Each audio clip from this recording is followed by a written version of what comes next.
Yesterday's snap decision by South Australian authorities to close the border to Melbourne is being blamed for a fatal crash last night.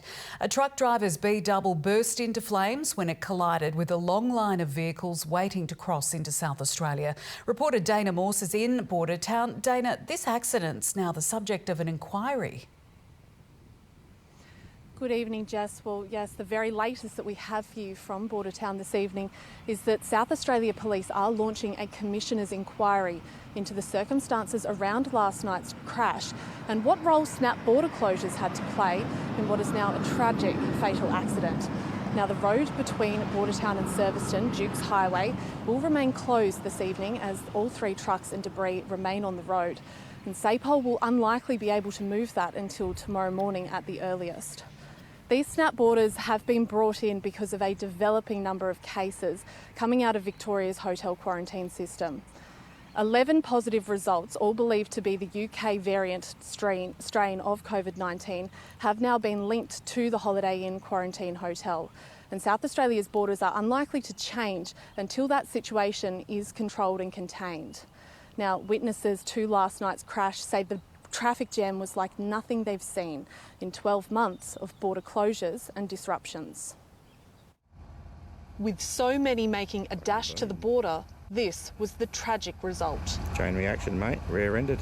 Witnesses say heavy vehicles and cars were banked up along the highway for more than 5 kilometres when a truck crashed into the waiting traffic. The collision involved 3 B-doubles. And sadly, as a result of this collision, one person has died. Police working at the nearby border checkpoint rushed to the accident, but they couldn't help the 47-year-old South Australian man in the rear truck. A driver and his passenger in another truck were taken to hospital and are in a stable condition. The Victorian Transport Association has slammed the South Australian government, saying what made the death more tragic was the knee-jerk closure of the border. They know that there are basically 1,000 trucks every night that are going to go through that checkpoint. Members of the trucking industry are furious, claiming police put them at risk. They don't understand why the heavy vehicles weren't waved through the border checkpoint as essential travellers.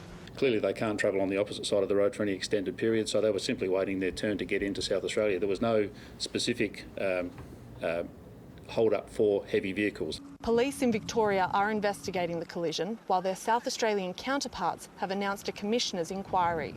We've directed a traffic management expert out there today, along with a senior police officer and a planning expert. They'll be reviewing our setup to make sure it's appropriate in the circumstances. Despite the accident, the South Australian government is standing by the decision to lock out arrivals from the Greater Melbourne area because of the risk of spreading the UK strain of COVID-19 across the border. Dana Morse, ABC News.